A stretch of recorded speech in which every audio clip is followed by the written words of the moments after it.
베드로가 천당문 앞에 있는데 부자들이 몰려와서 뭔가 흥정을 하더랍니다. 우리 많은 재산을 드릴 테니까 하나님께 좀 소원을 들어달라. 뭐냐? 바늘귀를 좀 크게 주든지 아니면 약대를 조그맣게 해주시든지 좀 해주시면 한다면 재산 절반이라도 내놓겠다 하고 이렇게 흥정을 하더라는 것입니다.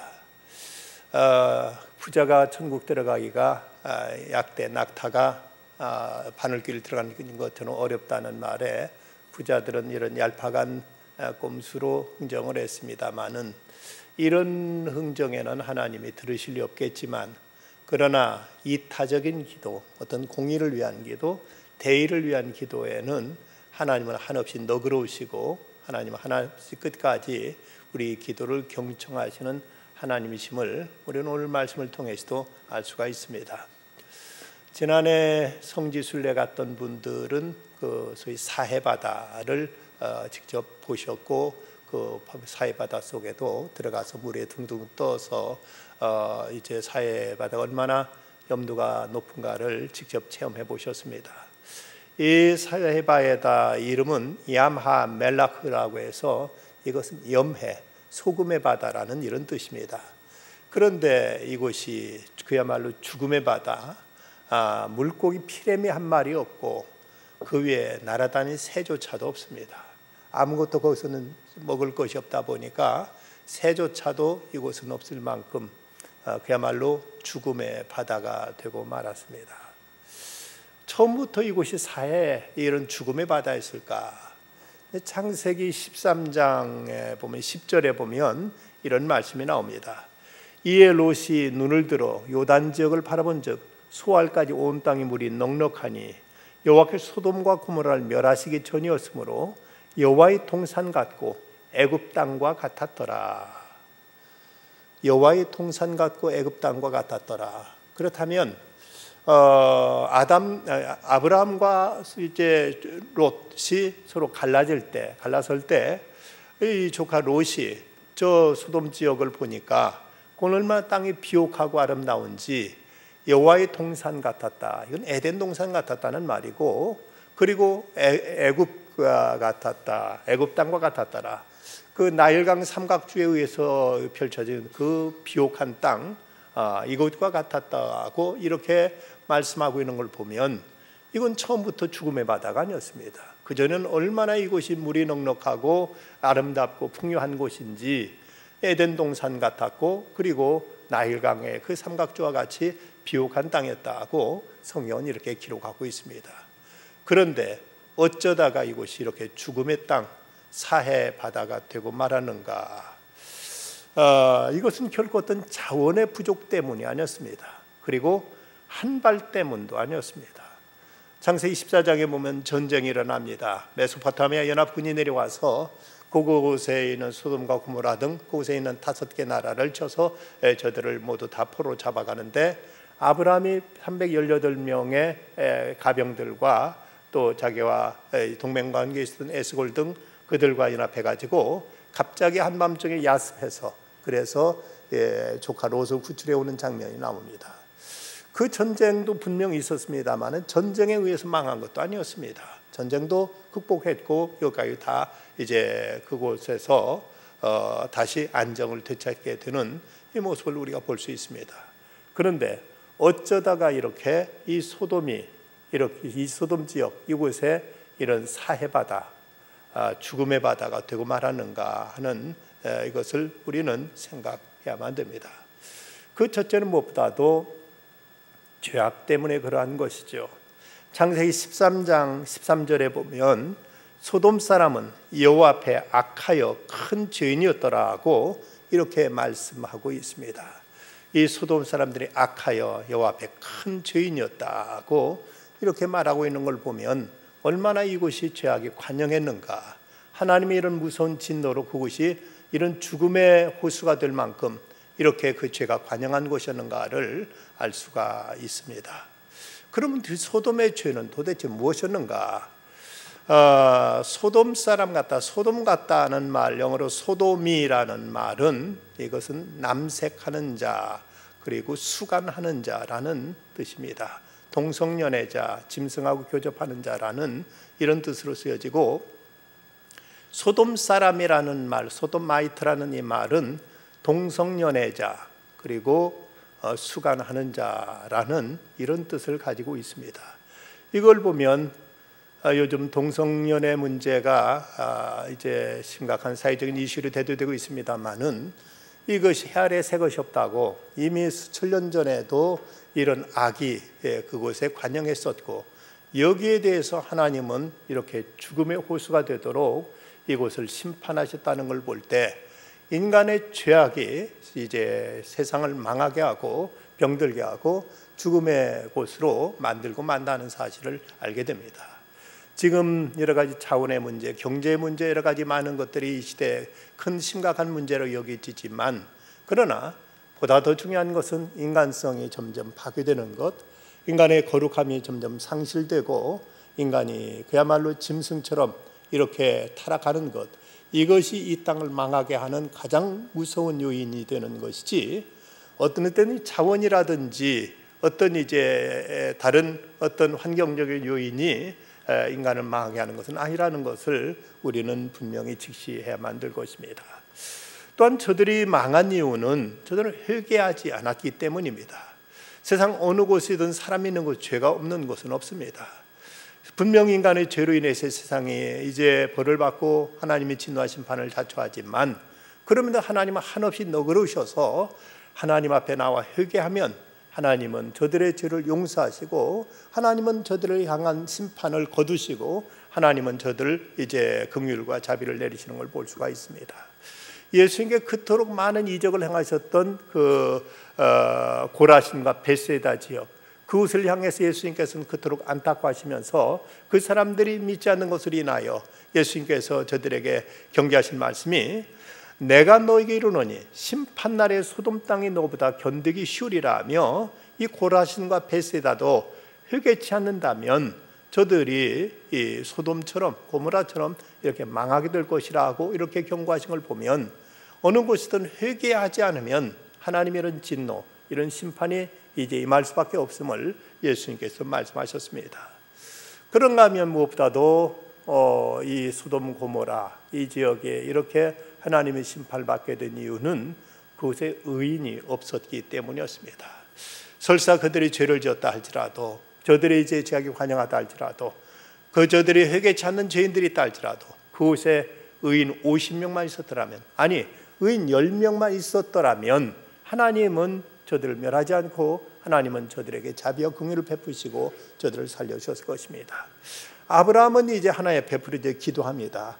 주께서 의인을 악인과 함께 멸하려 하시나이까, 그 성중에 의인 50명이 있을지라도 주께서 그곳을 멸하시고 그 50 의인을 위하여 용서하지 아니하시리이까, 주께 이같이 하심은 의인을 악인과 함께 죽이시면 부당하오며 의인과 악인을 같이 하심도 부당하니이다.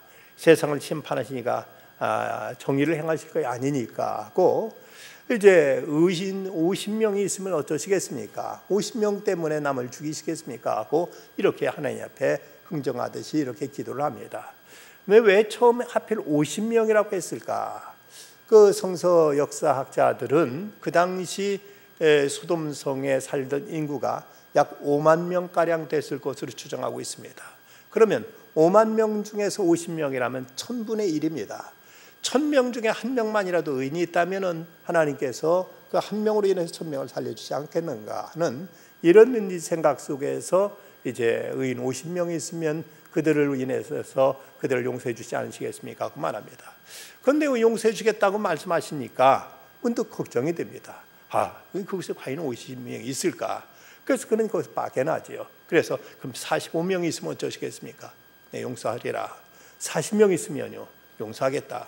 30명은요, 그것도 용서하겠다. 20명은요, 용서하겠다. 한 번만 더 말씀드리겠습니다. 10명은요, 그래 10명만 있어도 내가 용서하리라. 아마 이때 그 아브라함이 그곳에 의인 10명을 계산한 것은 그곳엔 조카 롯과 그 아내 그리고 두 딸과 사위 등 하면은 적어도 6명은 되니까 이제 어쩌면 그 몇 명만 더 있어도 10명은 되지 않겠는가 하는 이런 생각 속에서 그는 이제 의인 10명만 있으면 어쩌겠습니까 하고 이렇게 말하고 있습니다. 만약에 아브라함이 의인 1명만 있으면 어쩌겠습니까? 라고 이렇게 구했더라면 어땠을까? 성경에 보면 롯에 대해서 의인이라고 표현한 부분이 분명히 있습니다. 그가 베드로후서 2장 7절에 보면 롯을 의로운 롯이라고 이렇게 말했습니다. 자기 가족 하나 믿음으로 바로 세우지 못한 이런 그 롯을 어떻게 의인이라고 부를 수 있었을까?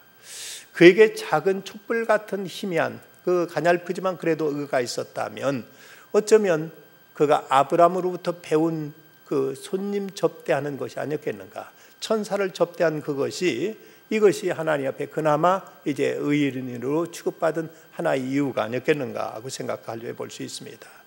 예수님께서 하신 말씀, 누구든지 너희를 그리스도에게 속한 자라 하여 물 한 것이라도 주면 내가 진실로 너희에게 이르노니 그가 결코 상을 잃지 아니하리라 하고 이렇게 말씀하신 걸 보면 롯에게 많은 부족함이 있고 그에게 허물이 있고 약점이 있었지만 그래도 천사들을 그가 영접하고 천사를 어떻게 보호하려고 했던 그 모습을 보고 성경은 그나마 이 롯을 의로운 롯이라고 이렇게 표현하는 것이 아니겠는가 하는 생각을 우리가 해볼 수가 있습니다.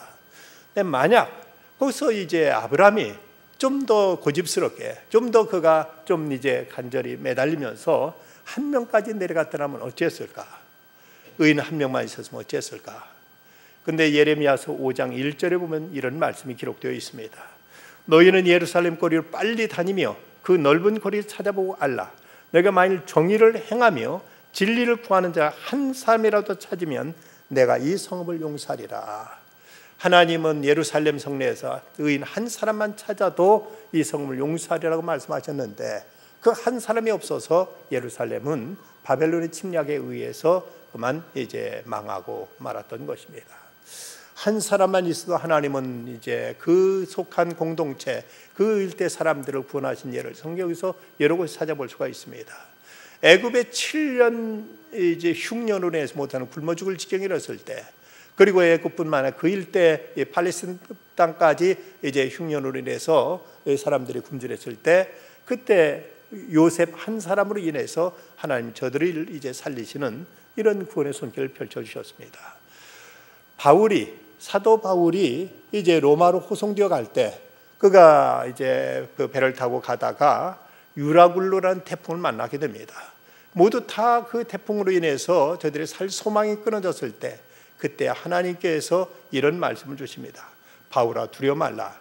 내가 가이사 앞에 서야겠고 또 하나님께서 너와 함께 항해하는 자를 다 내게 주어졌다면서 여기 바울 하나 살리시기 위해서 배에 탔던 사람 276명을 모두 다 하나님께서는 그 풍랑으로부터 건져 주신 것을 볼 수가 있습니다.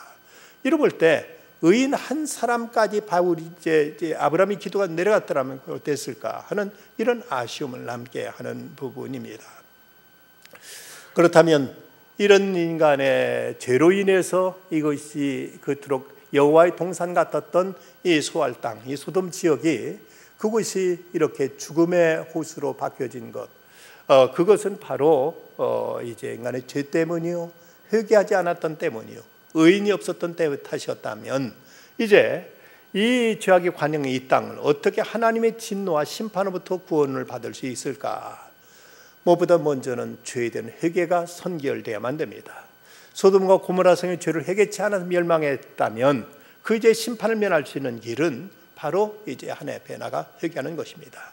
역대하 7장에 보면 내 이름을 일컫는 내 백성이 그들의 악한 길에 떠나 스스로 낮추고 기도하여 내 얼굴을 찾으면 내가 하늘에서 듣고 그들의 죄를 사하고 그들의 땅을 고칠지라 하고 역대하 7장 14절은 말씀하고 있습니다. 인류가 살아남기 위해서라도 노력도 필요하고 부지런한 것도 경제개발도 과학기술의 이제 발달도 다 필요하지만 가장 중요한 것은 하나님과 바른 관계, 하나님 앞에 죄를 회개하고 돌이킬 때만 하나님의 구원과 하나님의 긍휼이 이곳에 임하게 된다는 것입니다. 참된 회개란 무엇인가? 참된 회개란 먼저 죄를 인정하는 것입니다. 과거에는 죄 자체를 시인까지는 했는데 요즘은 죄 자체를 죄로 인정하지 않는 개인적인 취향이라고 말하고 이건 개인적인 자유라고 선택이라고 말합니다. 동성연애도 죄가 아니라고 합니다. 이것은 그들의 개인적인 취향이지 남자끼리 여자끼리 사는 거 왜 그 나쁘냐? 이것도 아무렇지 않다고 이렇게 주장하는 이런 절대 기준이, 도덕적인 절대 기준이 사라져버린 것. 이것이 이 시대가 바로 이제 세기말적인 이제 바로 이런 말세에 접어든 가장 그 현저한 어떤 현상 중에 하나라고 말할 수가 있습니다. 그런가 하면 죄를 인정할 뿐만 아니라 죄를 통회하고 죄를 이제 뉘우치게 되는 것입니다. 죄를 잘못이라고 인정하지 않고 보니까 죄를 뉘우치기는커녕 죄를 즐기고 죄를 자랑하는 경우도 있다고 합니다. 어떤 나이 70된 할아버지가 신부님한테 가서 고해성사를 합니다. 신부님, 제가 그만 20대 처녀와 잠자리를 같이 하고 말았습니다. 그 고해성사를 하니까 신부님이 그러면 기도문 100번 읽고 3일 동안 금식하십시오 라고 이렇게 이제 거기에 페널티를 주었습니다. 그런데 이 70대 노인이 한다는 말이 근데 저는 가톨릭 신자가 아닌데요 하고 이렇게 말합니다. 그러니까 이 신부님이 이상해가지고 아니 그런데 나한테 와서 왜 그런 얘기를 하십니까?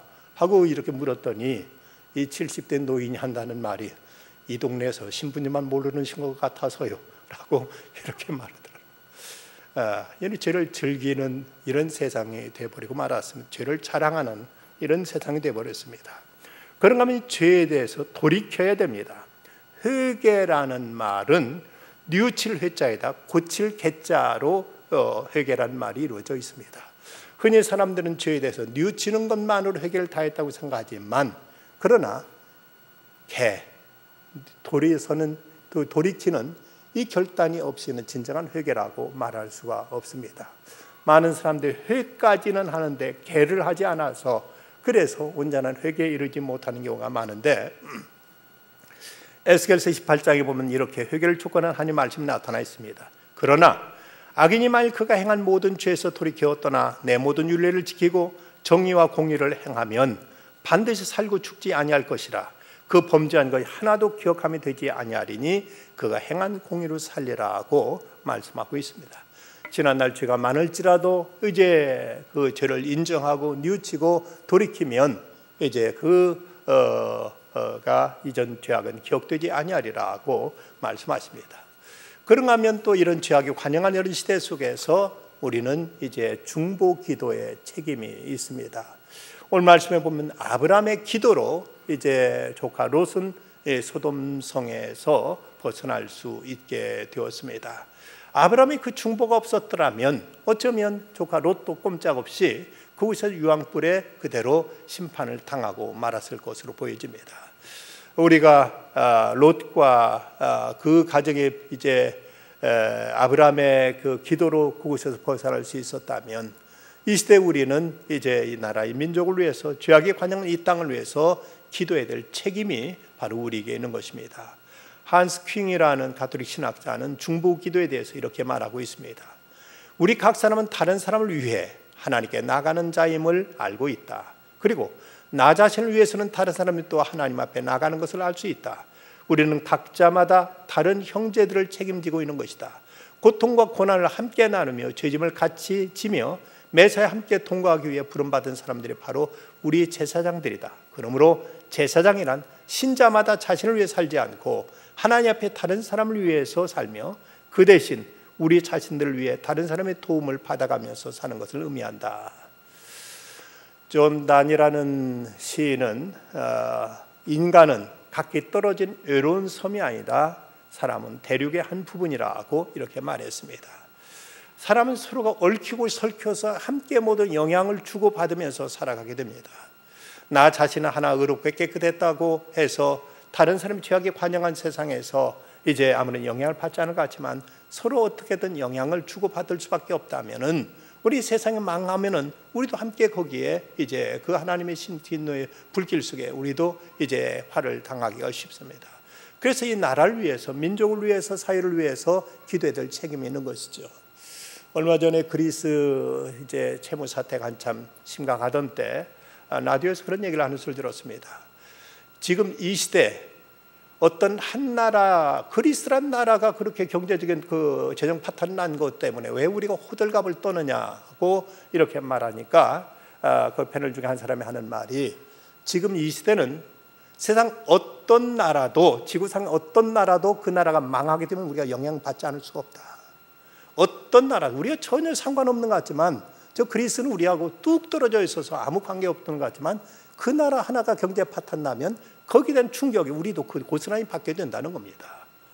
이렇다면은 세계 경제 구조 속에서 우리가 경제적인 문제도 한 나라의 어떤 경제적인 파탄이 지구촌 모두에게 다 영향을 미칠 수밖에 없다면, 이런 문제에서 우리는 거기에 대해서 무관하다고 우리가 대연자에 갈 수 없듯이, 이 죄악의 문제에서도 다른 곳의 죄악이 관영할 때 이것이 우리 자녀들에게, 우리 사회에 점점 이것이 파급될 수밖에 없고 우리에게도 그런 피해가 닥칠 수밖에 없다면은, 나는 의롭다 할지라도 죄악된 이 세상을 위해 기도해야 될 책임이 우리 모두에게 있다는 사실을 우리는 잊지 말아야 될 것입니다. 그래서 사무엘 선자는 나는 너희로 기도하기를 쉬는 죄를 여호와 앞에 결단코 범하지 아니하고 선하고 의로운 길로 너에게 가르칠 것이라 말하고 있습니다. 우리 또한 나라 민족을 위해서 기도하기를 쉬는 죄를 범해서는 안 될 것입니다. 그런데 우리가 이제 기도할 때, 기도에는 그 내용과 동기, 그 두 가지가 함께 중요합니다. 무엇을 기도하느냐와 함께 왜 기도하느냐가 함께 이제 하나님 앞에 중요하게 이것이 다뤄지는 것입니다. 그런데 이 하나님께서 이에 대해 네 가지로 응답하시는데, 어떤 경우는 우리가 기도한 내용은 응답하시고 우리의 동기는 연락하지 않으시는 이런 경우가 있습니다. 우리가 뭘 하나님 앞에 구했을 때 그 구한 그것은 들어주시지만 그 기도한 자세는 반기지 않으시는 경우가 있습니다.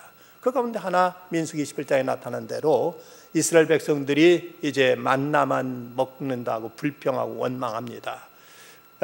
그들이 매일 먹는 것이 똑같은 음식, 똑같은 이제 만나만 매일 나오니까 만나를 구워도 먹고 끓여도 먹고 지져도 먹고 볶아도 먹고 뭐 데쳐도 먹고, 그래도 맨날 그 맛이니까, 그러니까 이제 이것 때문에 모세를 향해서 원망이 터져 나온 것이죠. 어느 가정에 부부싸움 하니까 그 다음부터 반찬이 나오는데, 다음 날은 반찬이 식탁에 올랐는데 다음 날은 콩, 두 번째 날은 콩나물, 세 번째 날은 콩나물국, 그 다음에는 콩나물 무침, 그 다음에 콩나물 도리탕, 그 다음에 콩나물 무쳐 튀김, 콩나물 무쳐 튀김찜, 콩나물 무쳐 튀겨 볶음, 그 다음 콩나물 무쳐 튀김찜 대침, 뭐 이것이 계속 이러듯이 아마도 이 만나, 그것을 이제 맨날 그것만 먹는다고 지겨워 죽겠다고 불평이 나온 것 같습니다. 그런데 저들이 어떻게 애굽에서 나왔는가, 그리고 애굽에 나왔다는 의미가 무엇인가, 지금 이 광야를 지나면서 만나라도 먹을 수 있다는 얼마나 큰 은혜인가를 생각했더라면 감히 이런 불평은 나올 수 없었을 텐데, 이걸 가지고 불평하니까 좋다, 그럼 내일부터 이제 너희들이 실컷 이가 물리도록 먹여주마 하고 하나님께서 저들에게 메추라기 떼를 보내셔가지고 저들 실컷 먹게 하셨습니다. 이가 물리도록 먹었습니다. 그런데 고기가 아직 이 사이에 있어 씹히기 전에 여호와께 백성에 대하여 진노하사 심히 큰 재앙으로 치셨으므로, 우리가 하나님 앞에 구하는 것이 바른 자세로 구하지 않으면은 그 기도한 내용은 들어주실 수 있지만, 그러나 기도하는 우리 자신은 받아주시지 않을 수가 있습니다. 우리 기도한 자세가, 기도 내용도 중요하지만, 구하는 내용도 중요하지만 구하는 자세, 동기가 무엇이냐를 우리는 생각이 됩니다. 또 우리가 구하는 내용은 응답지 않으시고 동기는 인정하시는 경우가 있습니다. 바로 지금 아브라함의 기도에 대해서 소돔성을 구해달라고 했지만 하나님은 그 기도를 들어주지 않으셨어요. 소돔성 끝내 멸망했습니다. 그러나 아브라함의 그 구하는 자세는 하나님께 귀히 여기시고 아브라함 그 모습을 보시고 젖은 조카 롯은 그곳에서 이제 벗어날 수 있도록 해주신 것입니다. 어떤 경우는 내용도 그리고 동기도 인정하시는 경우도 있습니다. 그 구하는 것도 하나님이 들어주시고 구하는 자의 그도 받아주시는 경우, 엘리야가 갈멜산에서 기도할 때 하나님은 그의 기도를 들어 하늘로부터 불을 내리셔서 그 모든 재물을 다 살르시고, 그리고 엘리야를 통해서 3년 6개월 동안 가물었던 그 땅에 비를 내려주시는 이런 장면을 볼 때 하나님은 이 엘리야의 기도에 대해서 기도한 내용도 들으셨을 뿐만 아니라 기도한 엘리야 그를 하나님은 받아주셨고 어여삐 여기셨고 그를 하나님은 아끼시고 사랑해 주셨습니다. 또 어떤 경우는 내용도 동기도 응답지 않으시는 경우가 있습니다.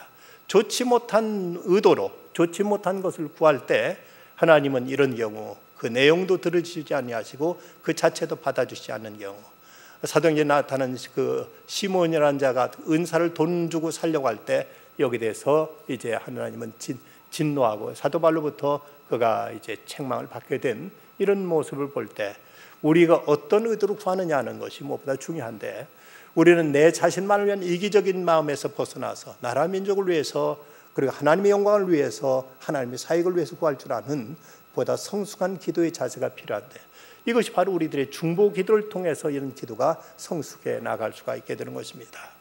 또 하나, 우리는 이제 이 죄악에 관영된 이 땅에 하나님의 의가 실현되도록 우리는 힘써야만 될 것입니다. 죄가 있는 곳에 하나님의 심판이 있다면 반대로 의가 있는 곳에 하나님 구원이 나타나기 마련입니다. 의를 행하면 살고 결코 죽지 아니하리라고 말씀하셨습니다. 그리스도인들은 믿음으로 의롭다함을 받았다고 해서 그래서 우리가 행함에 있어서는 의롭지 않아도 좋다는 말은 결코 아닙니다. 종교개혁자 깔뱅은 우리를 구원하는 것은 행함이 아닌 믿음이다. 그러나 이 믿음은 행함 없이 홀로 있지 않다고 이렇게 말했습니다. 우리가 믿음으로 그제 구원받는 것은 분명 사실이지만 우리 진정 주님을 믿는다면 그 믿음은 결코 행함 없이 홀로 있지 않다. 우리는 마땅히 당연히 우리는 의로운 행함이 행실이 뒤따라야만 안 되고 따를 수밖에 없다고 깔뱅은 이렇게 말했던 것입니다. 초대교회 성 요한 크리소스톰은 이런 말을 합니다. 만약 한 명이 진지하게 의를 추구한다면, 그리고 한 명이 10명이 될 수 있다면, 그 10명이 50명이 되고 50명이 100명이 될 수 있다면, 그리고 100명이 1000명이 될 수 있다면, 그러면서 계속 말하기를 한 사람이 촛불을 켤 수가 있다면, 그리고 그 촛불이 또 다른 사람에게 점화될 수 있다면, 10개의 촛불이 된다면, 캄캄한 밤 100개의 촛불이 빛난다면, 마침내 그 촛불이 1000개의 촛불이 빛날 수 있다면 우리의 어두운 도시는 그만큼 환해질 수 있지 않겠는가. 이것은 우리 모든 그리스도인들에게 주는 도전입니다. 여러분, 바닷물은 염도가 3%에 지나지 않는다고 합니다. 3%밖에 안 되는 그 염분으로 인해서 바닷물은 썩지 않고 이제 그 정정함을 유지할 수 있는데, 너희는 그리스도는 세상의 소금이라고 말씀하시는데 이 땅의 그리스도인 최소한 10몇 %는 될 텐데도, 그런데도 세상에 이토록 타락하고 부패한 것은 우리가 소금의 역할을 제대로 못하고 있는 탓이 아니냐 하는 것입니다. 우리가 진정 그리스도인으로서 세상의 모든 일들 앞에 바르고 정직하게 행할 때 이것이 우리 자신을 살리는 일이 될 뿐만 아니라 이것이 하나님 이 땅을 구원하는 일이 되고, 이것이 이 땅에 하나님의 의를 드러내고 하나님의 나라를 세우는 이런 이제 조석이 될 수 있음을 우리가 생각한다면 우리는 세상을 의로운 세상이 되도록 우리가 몸소 솔선수범해서 의를 행하고, 그러면서 또 세상을 위해서 중보하며 기도할 것이고, 그리고 이제 이 나라를 위해서 이 땅을 위해서 하나님 앞에 회개하며 하나님 앞에 참여해야 될 것입니다. 우리는 우리나라 모든 사람이 다 정죄하고 깨끗하게 되기를 바라지만 사실 그것은 이상입니다. 중요한 것은 소돔성에 의인 10명만 있어도 그 성이 멸망하지 않을 수 있었다면, 그렇다면 오늘 이제 이 땅에 그리스도인들만이라도 정죄가 의롭게 살아야 될 터인데 그러지 못해 세상은 이렇게 혼탁하고 세상은 혼란한 것입니다. 언젠가 빌리그램 목사님은 그런 얘기를 했습니다. 미국이라는 그 거대한 나라도 그 미국을 움직이는 것 있는 사람은 700명에 지나지 않는다. 700명에 의해서 미국이란 나라가 움직이고 있다고 말을 했습니다. 그 거대한 나라도 700명의 소수에 의해서 나라가 움직이고 있다면 우리나라는 그 중에 뭐 7분의 1이라고 쳐도 100명만이라도 의로운 자들이 곳곳에서 바르게 의를 행하고 하나님의 앞에 이제 경건하게 거룩하게 행한다면 이 나라는 얼마나 희망이 있을 것입니다. 근데 우리가 한 가지 이런 이런 그 추측을 이제 해볼 수가 있습니다. 만약 이 소돔 성에 롯이 아니라 아브라함이 살았더라면 소돔 성이 과연 그렇게 유황불로 인해서 망하게 되었을까? 결코 그러지 않았을 것 같습니다. 아브라함이 있었다면 아브라함 스스로도 그는 당당하게 의롭게 살았을 뿐만 아니라 어떻게든 그는 영향을 미쳐서 주변에는 한 사람에게 이제 의를 전하고 나타내고 드러내고 의를 증거함으로 그래서 소돔성을 멸망하지 않게 하고 말았을 것입니다. 그런데 시원찮은 롯이 있다 보니까 제 믿음 하나도 제 식구 하나도 제대로 믿음으로 이제 세우지 못한 롯이 살다 보니까 온 소돔성 전체가 다 유황불로 이제 타버렸고 그곳은 이제 죽음의 바다를 이루고 만 것입니다.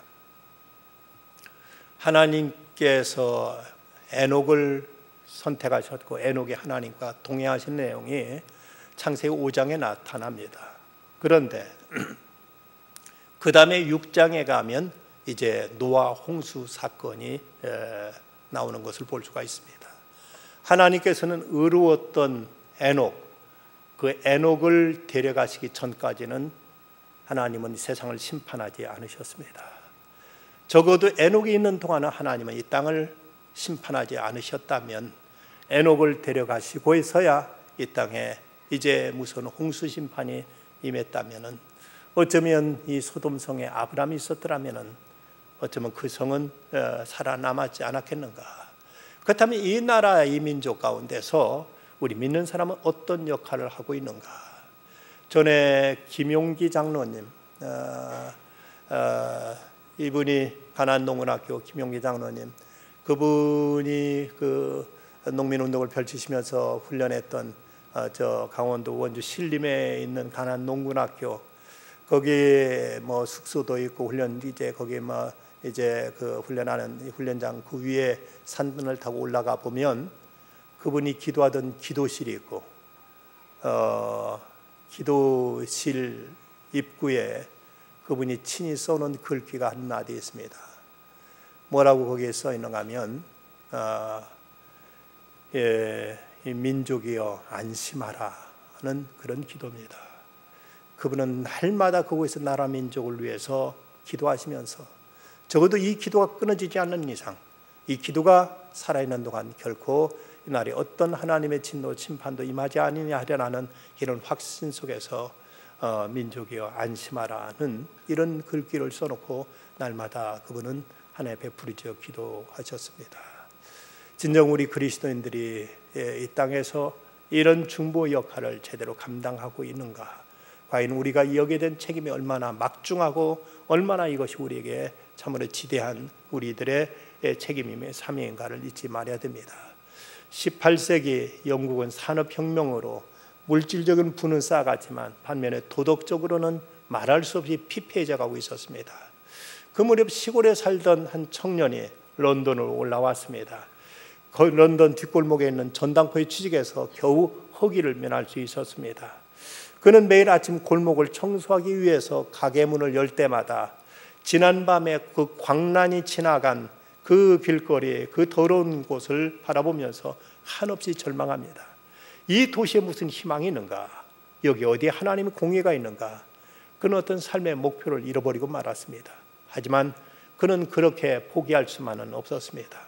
다른 사람들이 그처럼 비참하게 자신의 운명에 막힌 채 체념하고 그리고 이 말초적인 쾌락과 방탕에 젖어 들어갈 그때 그는 이제 스스로 이런 자신의 운명을 바꾸기를 이제 스스로 결단하고 그는 성경을 읽기 시작합니다.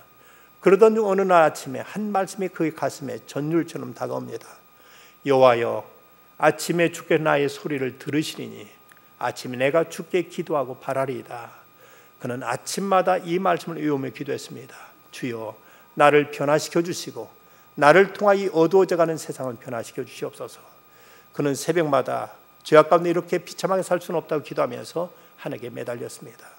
하나님은 그의 기도를 들으시고 그의 결단대로 그를 변화시켜 주십니다. 그가 기도했던 대로 그는 세상을 바꿔갑니다. 그 소년이 그 유명한 영국의 구세군을 일으킨 바로 윌리엄 부스 장군이 된 것입니다. 우리 세상 어둡다고 해서 그냥 세상만 탓하고 그리고 포기해서는 안 될 것입니다. 우리가 세상을 비추는 빛이 되어야 되고 세상을 살리는 중보자가 되어야만 될 것입니다. 진정 이 시대 그리스도인들만이라도 바르게 서서 이 땅에 의를 행하고 하나님의 앞에 정직하게 진실하게 경건하게 행한다면 결코 하나님은 소돔성에 의인 10명만 있어도 그곳을 멸치 않겠다고 말씀하셨고, 또 예루살렘 성에 의인 1명만 있어도 하나님께서는 예루살렘을 결코 버리지 않겠다고 말씀하셨는데, 그 당시 그나마 하나도 없었고 10명이 없어서 그걸 망했다면 이 시대 속에 우리가 그리스도인들이 사회적인 책임을 지고 민족과 또 이 나라에 대한 우리들의 소명을 우리들은 마음에 붙여 잡고 우리는 이 나라 민족을 위해서 이 땅에 이제 복음화를 위해서 통일을 위해서 기도하고 우리가 하나님의 눈물로 간구해야 될 책임이 있습니다. 그리고 주님이 오셔서 참으로 온 땅에 멸하기 전에 이제 주님의 나라가 땅끝까지 임하도록 그리스도의 복음이 땅끝까지 전해질 수 있도록 이를 위해 우리는 헌신하고 우리들에게 주어진 책임을 다해야 될 것입니다.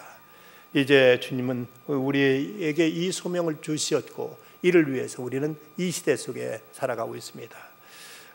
주님, 이 어두워져가는 세상에 새로운 구원의 빛을 던지는 삶을 살게 하옵소서 하고 기도했던 윌리엄 부스처럼 우리도 이 혼탁한 세상 속에서 하나님의 영광이 드러나고 그리스도의 빛이 세상에 전해지며 우리는 세상을 이제 모든 부패와 타락으로부터 건져낼 수 있는 빛과 소금의 역할을 다하는 가운데 아브라함이 그 시대의 희망이었던 것처럼 이 시대 속에 또 우리가 이 사회를 살리는 한두 개의 빛이 되어서 세상에 희망을 주고 세상에 그리스도의 나라를 세워가는 주님의 헌신된 일꾼들이 다 되어야 되겠습니다.